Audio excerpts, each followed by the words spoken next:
وزیر اعظم نے خیبر پختونخوا میں وفاقی ترقیاتی منصوبوں کے لیے کمیٹی بنا دی۔ احسن اقبال کی سربراہی میں کمیٹی پشاور کا دورہ کر کے منصوبوں کی پیش رفت کا جائزہ لے گی۔ شہباز شریف سے خیبر پختونخوا کے عوامی نمائندوں کی ملاقات۔ وزیر اعظم نے کہا خیبر پختونخوا کے عوام کے مسائل کا مکمل ادراک ہے۔ وفاقی ترقیاتی منصوبوں کی بروقت تکمیل حکومت کی اولین ترجیح ہے۔ ضلع خیبر کے علاقے تیرہ میں دہشت گردوں کے خلاف ممکنہ آپریشن، مکینوں نے نقل مکانی شروع کر دی۔ لوگوں کے قبائف درج کرنے کے لیے رجسٹریشن پوائنٹ قائم کر دیے گئے۔ سیکیورٹی فورسز کی خیبر پختونخوا میں درکار کارروائیاں۔ بھارتی پراکسی کے 11 خارجی ہلاک۔ آئی ایس پی آر کا کہنا ہے کہ بھارتی حمایت یافتہ خارجیوں کو شمالی وزیرستان اور زیرہ کرم میں نشانہ بنایا گیا۔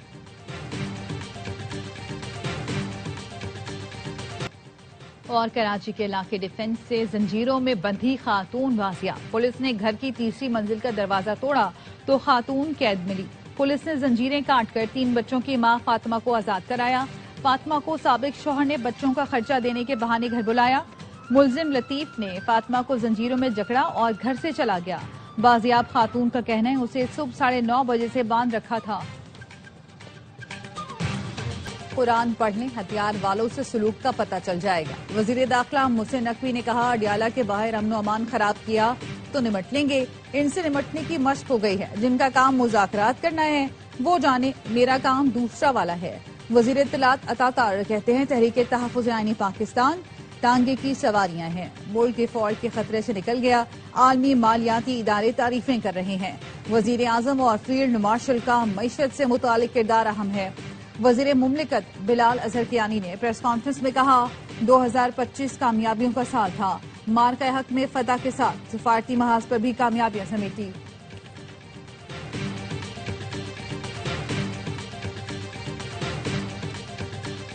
ایران میں مہنگائی کے خلاف جاری مظاہرے بے قابو۔ نیوز ایجنسی نے بتایا 28 دسمبر سے جاری مظاہروں میں 62 افراد ہلاک ہو چکے، 48 شہری اور 14 سیکیورٹی اہلکار شامل۔ میڈیا رپورٹس کے مطابق گزشتہ رات سے احتجاج میں مزید شدت آ گئی۔ متعدد شہروں میں شدید جھڑپیں ہوئیں، مظاہرین نے توڑ پھوڑ کی۔ سیکیورٹی ادارے تقریباً 2500 افراد کو گرفتار کر چکے۔ انٹرنیٹ سروس بند ہے۔ امریکی صدر ٹرمپ نے دعویٰ کیا ایران میں عوام نے کئی شہروں پر قبضہ کر دیا ہے۔ ٹرمپ نے پھر دھمکی دی عوام کو قتل کیا گیا تو امریکہ سخت جواب دے گا۔ ایران کا امریکہ اور اسرائیل پر سازش کا الزام۔ اقوام متحدہ میں ایرانی مندوب نے کہا امریکہ اسرائیل سے مل کر اشتعال اور تشدد پر تیز چھڑک رہا ہے۔ ترک وزیر خارجہ کا کہنا ہے اسرائیل ایران میں جاری ہنگاموں سے فائدہ اٹھانے کی کوشش کر رہا ہے۔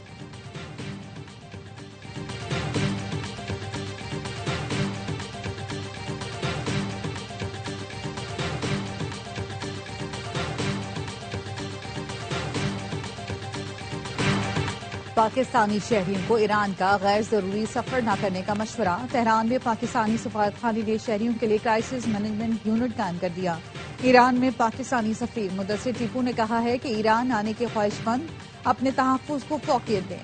پاکستانی شہری تہران میں سفارتخانہ، مشہد اور زاہدان میں قونصل خانے سے رابطہ کر سکتے ہیں۔ ایران میں انٹرنیٹ کی مکمل بندش سے مشکل کا سامنا۔ پاکستانی طلبہ گھر والوں سے رابطہ نہ ہونے پر پریشان ہیں۔ تہران کے پاکستانی اسکول کے بچوں کو کل واپس بھیج رہے ہیں۔ سفارت خانہ زائرین سے بھی رابطے میں ہیں۔ پاکستان میں ایران کے سفیر رضا میری مقدم نے بتایا تاجروں اور شہریوں کے پرامن احتجاج کو حکومت نے تسلیم کیا۔ بعض فسادی اور غیر ملکی عناصر نے غلط فائدہ اٹھایا۔ انتشاریوں سے سختی سے نمٹا جائے گا۔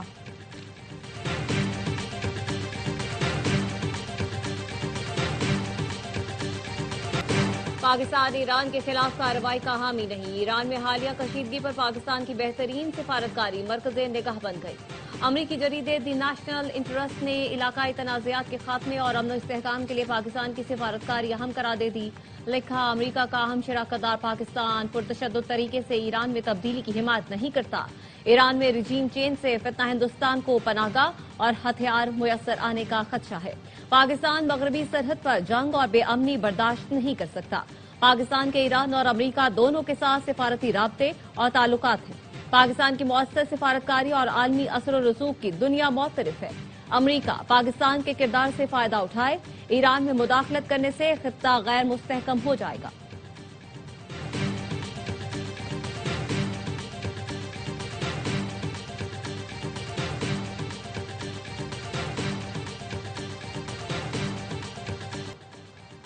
ترکیہ بھی پاک سعودی دفاعی اتحاد میں شمولیت کا خواہاں، بین الاقوامی خبر رساں ادارے بلومبرگ کی رپورٹ۔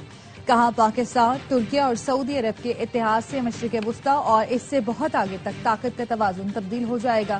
خطے کے تنازعات نے ملکوں کو مجبور کیا ہے کہ وہ دوستوں اور دشمنوں کے حوالے سے حکمت عملی بنائے۔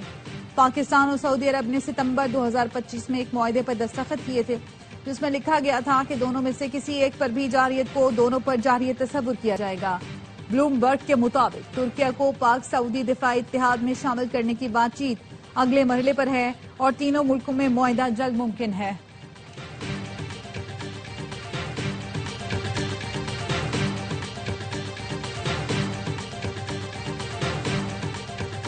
کانگریس رہنما راہل گاندھی بھارتی وزیر اعظم پر برس پڑے۔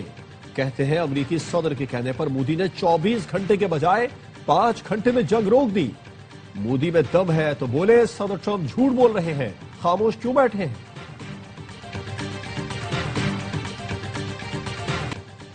ہم گرین لینڈ نہیں لیں گے تو روس اور چین ہمارے پڑوس میں ہوں گے اور ہم ایسا نہیں ہونے دیں گے۔ کسی کو گرین لینڈ پر قبضے کی اجازت نہیں دیں گے۔ امریکی صدر ڈونلڈ ٹرمپ کا کہنا ہے، فی الحال گرین لینڈ سے متعلق مختلف پہلوؤں پر غور جاری ہے۔ اس علاقے کے مالی معاملات پر فیصلہ بعد میں ہوگا۔ ٹرمپ نے مزید کہا، چین اور روس سے ہم سے وینزویلا کا تیل خرید سکتے ہیں۔ امریکی تیل کمپنیوں کو وینزویلا میں سیکیورٹی کی گارنٹی ملے گی۔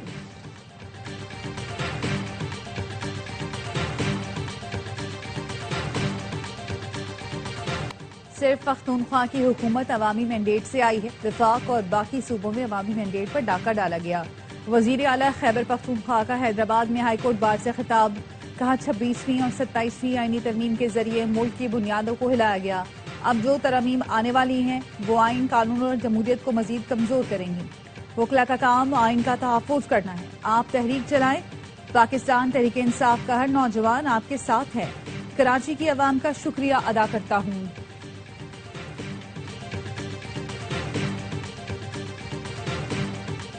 سندھ حکومت نے اپنا وعدہ پورا کر دیا۔ باغ جناح گراؤنڈ میں کل جلسے کے لیے پی ٹی آئی کو NOC جاری کر دیا گیا۔ نوٹیفیکیشن کے مطابق پی ٹی آئی سندھ میں قانونی اور آئینی سیاسی سرگرمیاں کر سکتی ہے۔ سینئر وزیر شرجیل میمن نے کہا، پی ٹی آئی کو NOC میں درج تمام شرائط و ضوابط پر عمل کرنا ہوگا۔ اداروں کے خلاف کسی قسم کی تقریر کی اجازت نہیں ہوگی۔ اشتعال انگیز تقاریر اور فرقہ وارانہ گفتگو کی بھی اجازت نہیں۔ پروگرام مقررہ وقت سے پہلے ختم کرنا لازم ہوگا۔ ٹریفک کی روانی برقرار رکھنا منتظمین کی ذمہ داری ہے۔ سیکیورٹی وجوہات پر اجازت منسوخ کرنے کا اختیار ضلع انتظامیہ کے پاس ہوگا۔ سندھ کے لیے وفاقی حکومت کے ترجمان راجہ خلیق الزمان کہتے ہیں، کراچی والوں نے پی ٹی آئی کو مسترد کر دیا۔ وزیر اعلیٰ سہیل آفریدی کی ریلی میں اکثریت افغان باشندوں کی تھی جو یہاں غیر قانونی طور پر مقیم ہیں۔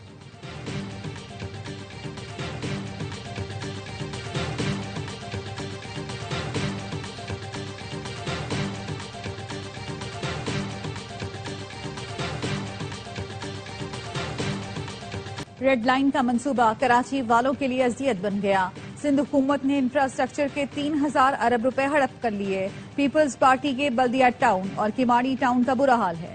جماعت اسلامی کے 9 ٹاؤن ناظمین اختیارات سے بڑھ کر کام کر رہے ہیں۔ امیر جماعت اسلامی کراچی منم ظفر کہتے ہیں، 2.5 سال میں سندھ حکومت نے ٹاؤن کو 1 روپے کا بجٹ نہیں دیا۔ ہمارے ٹاؤن چیئرمین اپنے وسائل سے ملازمین کی تنخواہیں ادا کر رہے ہیں۔ ہم پیچھے نہیں ہٹیں گے اور کراچی کے عوام کو ان کے جائز حقوق ضرور دلوائیں گے۔ منم ظفر خان نے گلشن اقبال ٹاؤن میں گل داؤدی شو کا افتتاح کر دیا۔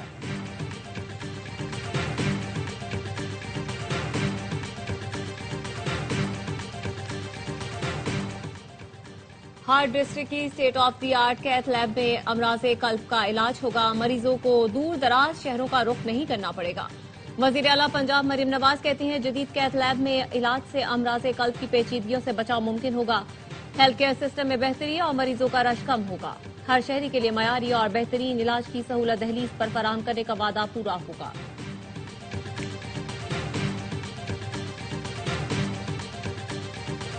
پی ایف یو جے کے زیر اہتمام میڈیا قوانین، ریگولیشنز اور صحافتی اخلاقیات پر سکھر پریس کلب میں کنونشن۔ صدر P if you J Afzal but نے کہا، پیکا ایکٹ کے تحت ہونے والے مقدمات ختم کیے جائیں۔ آج قوانین ایسے بنائے گئے ہیں کہ خبر کو بھی قابل دست جرم بنا دیا گیا ہے۔ پریس فریڈم پاکستان کے 24 کروڑ لوگوں کا مسئلہ ہے۔ نیشنل جرنلسٹ کنونشن میں ڈرافٹ پیش کیا جائے گا۔ پارلیمنٹ نے ہمارا ڈرافٹ تسلیم نہیں کیا تو فٹ پاتھ پر بیٹھیں گے۔